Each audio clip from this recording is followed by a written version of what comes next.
What up everybody? Deathwing here. So if you guys don't know, spoilers for chapter 860 of One Piece are out, and if you guys don't want to get into the spoilers and don't want to get spoiled, leave this video right away. This video has nothing to do with you. So now that you're staying, let's get into the spoilers. So guys, I just want to tell you guys, these spoilers were just absolutely mind-blowing, and there was so much of information that we got to know about, and each and everything is so crucial and each and everything is so important, and I can't describe it in words guys. Without further ado, let's get into the spoilers right away. So the title is 10 o'clock, opening of the reception. And Pekomz has been led by himself at Eastern Bay entrance. Aladine and the others left the island according to Jinbe's instructions.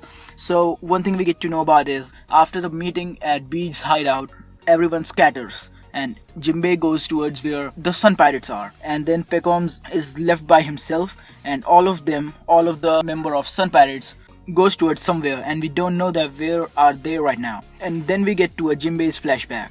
Jinbe gives a detailed explanation of the roulette. The number written on the roulette collectively represents the number of victims fallen to the punishments. The roulette is divided into 6 parts, I guess, and each of those 6 parts are having the same number, the amount of people landed on that number itself. I believe that this is it.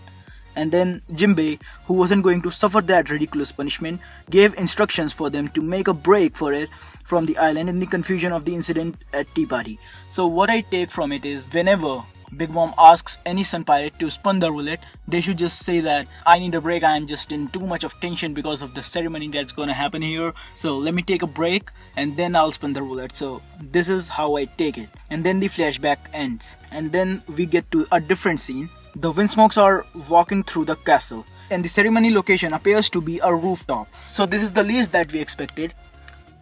The tea party is gonna take place on the roof. So what a great venue, huh? The guests to the tea party arrive one after another, and we also get to know about the 5 guests that are gonna be present. So they are no one that we expected. They are the brokers for sure, but they aren't anyone that we expected. I also made a video about that, but that turns out to be just complete bullshit and none of that has come true. So there are every kind of people present in the wedding. There is a king who is just absolutely rich and he offers loan to people, and there is a prostitute, the queen of prostitutes, and here is a journal of a famous newspaper publishing company, I guess. And then there is a veteran who has the title of the concealer, and then there is the king of shipping, and there are many other people too. So let me introduce those people to you. Loan Shark King, the god of fortune, Lee Field. So he is the king who offers the loan, whom I was just talking about. And then here is Red Light District Queen, Stussy, or Stussy, whatever you pronounce her. So Red Light District Queen, you guys might have understood that what Red Light District is, but whether it was okay to show this in a shonen manga, I don't know. And then we have Great Mortician, Drug Pietro. So basically who the mortician is, a person who digs a grave and makes the preparations for someone's funeral, and he is specifically working at some kind of graveyard or cemetery or something like that. And then we have the World Economic Journal president, Big News Morgans. So he is the one whom we got to know about in the previous chapter. So he is a journalist, I believe, of the biggest newspaper publishing company. And then we have a veteran warehouse, the concealer, Giberson. I don't know who he is or what he might be doing. He's a veteran, so he might be related to some kind of soldier or some kind of stuff, or navy, or I don't know. And then we have the king of shipping, Deep Current, Yumit or Amit, however you pronounce him.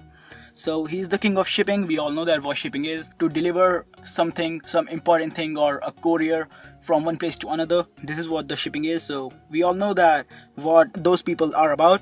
And then we also get to know that all of the guests arrive to the rooftop by the candy escalator made by Perospero. So I believe that Perospero hasn't told anyone about Caesar, or even if he has, he might be saying that he's taking a roam around here, but I'm still having his heart because Perospero don't want to get killed, and Big Mom is obviously not worrying about Caesar right now.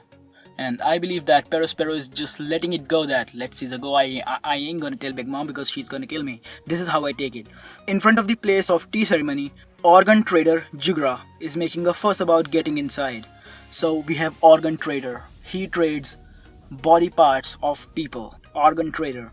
Well, is he law or something? Law traded 100 hearts of 100 pirate to become a warlord, if you guys don't know.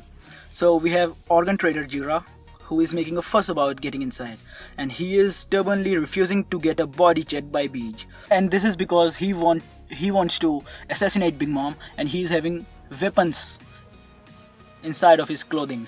But he is shot by someone, and then Jigra loses his life.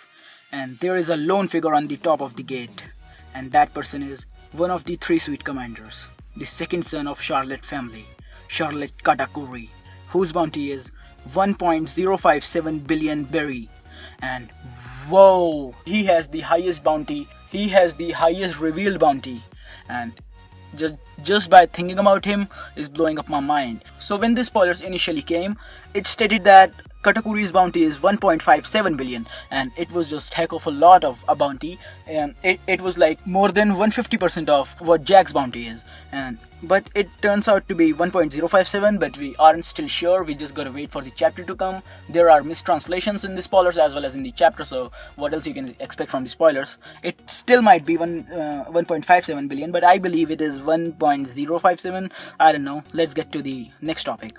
And then we have Beach states something about Katakuri. According to Beach, Katakuri is an extremely troublesome man and a monster whose bounty has exceeded 1 billion, and he has honed his observation haki to such a degree that he can see a little bit into the future. And whoa guys, what an overpowered ability it is, and he can just see into future that what's gonna happen. It's definitely something that no one has to make fun about or no one has to take lightly. It is the reason why Jigra got killed. And then Katakuri explains that he saw into the future that Jigra will attempt to assassinate Big Mom. And this is an absolutely overwhelmingly strong ability. This ability might be broken, but we would be having counter to this ability. I will get to that later. And then we get to Big Mom arrives at the location and the tea party begins. And chapter ends. And thanks to the translation of Zoro for Prez 2016. Thank you bro for providing us these spoilers. So what I want to talk about is about how the observation haki of Katakuri isn't broken actually. So what I believe is, if the opponent of Katakuri is having stronger will like Luffy or other of the supernovas, then Katakuri cannot predict that what's gonna happen with them or what they are gonna do. They are not gonna see into the future about their intentions, that what their intention is. So what I believe is, Katakuri cannot get to know about Beach's ability. That's why he didn't kill Beach, or probably it is like, if you think about him, then only he will get to know about it. So I don't know, it might be either of two things. Either if you don't think about the thing that you're gonna do, he isn't gonna predict it, or if you're having a strong will, then he isn't gonna predict it. So these are the two possible reasons, one of which is gonna be true. I don't know. So these are this for the spoilers. I hope you guys are as excited for the chapter as I am, because it's just gonna be insanely amazing chapter. So I'm looking forward to it, and I hope you guys also enjoyed the spoilers. So leave a like, and in the comment section below give me your thoughts that what do you think about these spoilers and what do you expect the chapter to be like. So that's all for this video. Subscribe to my channel for more One Piece content, and as always guys, I'm the Thing, and I'll see you in the next one.